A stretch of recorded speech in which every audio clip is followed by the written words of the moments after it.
All right, today we are going to do front brakes on a 2010 Chevrolet Traverse front wheel drive. It is a 3.6. The complaint on this one is that when the driver steps on the brakes, the steering wheel shakes.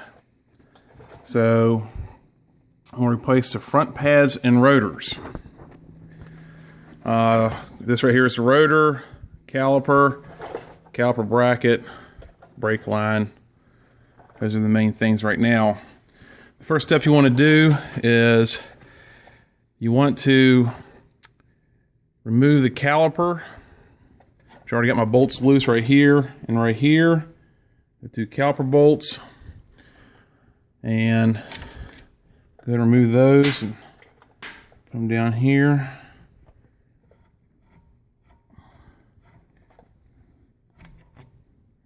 And they were 13mm bolt heads.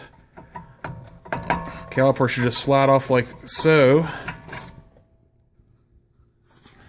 And right here, as you can see, it's a 2-piston caliper. Here's a piston, here's a piston. You want to compress those pistons. So grab my tool, which is a piston compressing tool, and it locks in like this. You can just squeeze the handle, and the more I squeeze, you can see the calipers are being forced back up into the piston housing.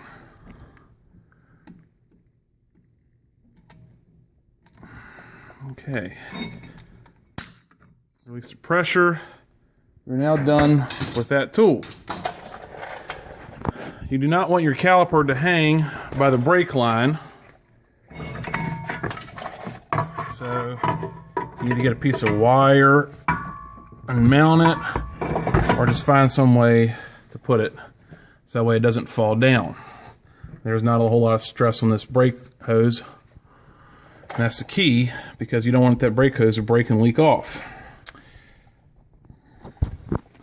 Alrighty. Next thing we want to do is we want to remove the pads. Of course, here's the front brake pad, and you have to pry it out. What you want to notice is this one's getting pretty thin, as you can tell. I'm going to match it up with a new one, which is, if you look at the thickness between here and the thickness in here, you can tell that that's a pretty thin brake pad. Next, we're going to remove the inner pad.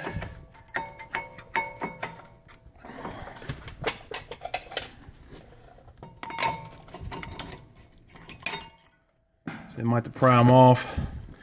Inner pad is looking pretty thin too. If one pad is thinner than the other, you might want to inspect your caliper and make sure it's not freezing on you. This inner pad has a wear indicator, which is right here. And what this is a little metal indicator that will start scratching against your rotor to tell you that my brakes are getting low, so you need to replace me. The brand new one is right here, and there you go. It's a brand new brake pad. Okay, next thing we want to do is remove the caliper mount here. So we're gonna, already got the bolts loose for us to make this an easier video. This is a 21mm head that I'm using.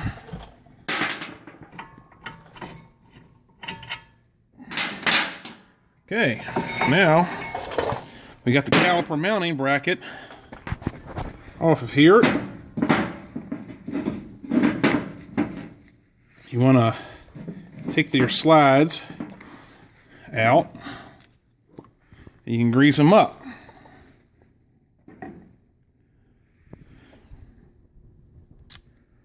And just a little grease on them, doesn't take a whole lot. Back in here.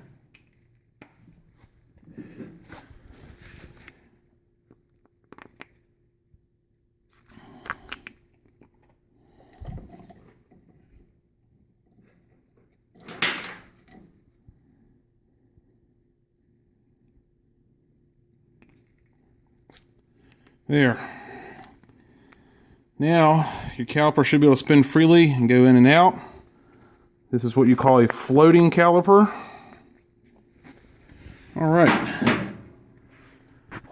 Now, the rotor comes off. This one has a Torx bit that holds it on there and centers it up, as you can see, and it takes a T30 Torx. Take that off of there. So you take that off. If you are not reusing the rotor, then you can use the big hammer. If you are reusing it, then I will suggest a dead blow and just beat on it until it comes off. This one's probably going to be stuck on there a little bit. This car's got about 80,000 miles on it. Alrighty. Put that rotor out of the way, and should be looking for my new rotor. Alrighty, there's your hub. So I got my new rotor. Put it on there. There we go. Okay. Put your TX30 socket back on.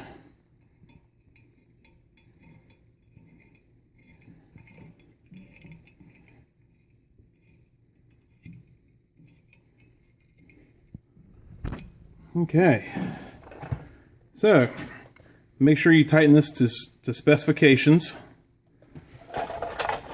Now, the next thing I want to do, now we got the rotor on, is just reverse assembly. But you're going to want to replace your hardware with new ones.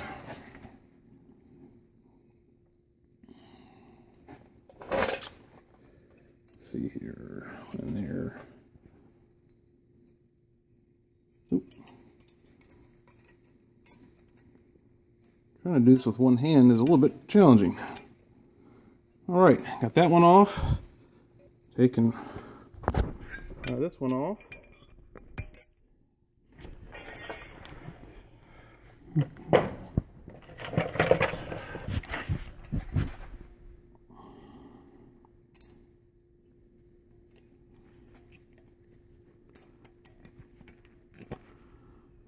Okay, got a new hardware on there. Now it's time to put the caliper back on. Caliper goes on here. Take my bolt, get up top, line it up, start it by hand. Now need to find my other bolt. Go to the bottom.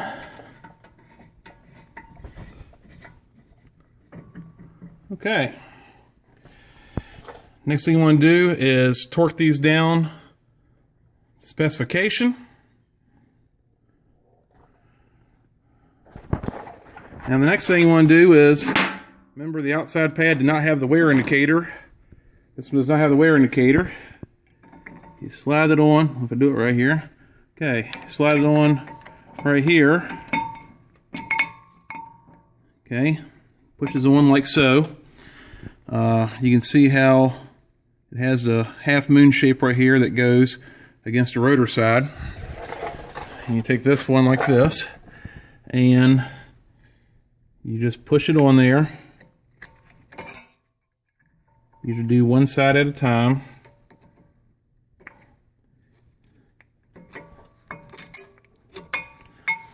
There, now it's on there. Now, keep your brakes from squeaking, everything going good. You do a little lube on here, the back side of both pads.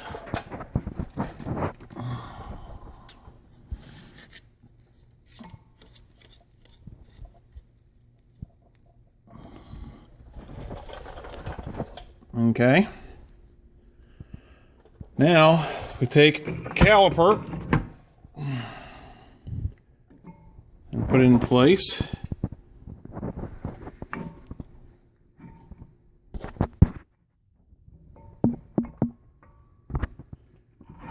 squeezing the pads together.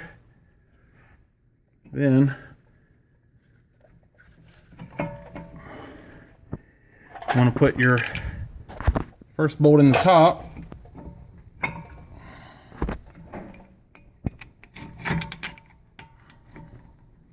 And get it started.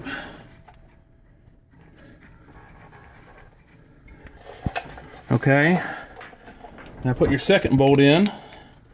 Down here at the bottom. I always try to start them by hand. Now you want to torque these bolts to specifications. And after that, you're done.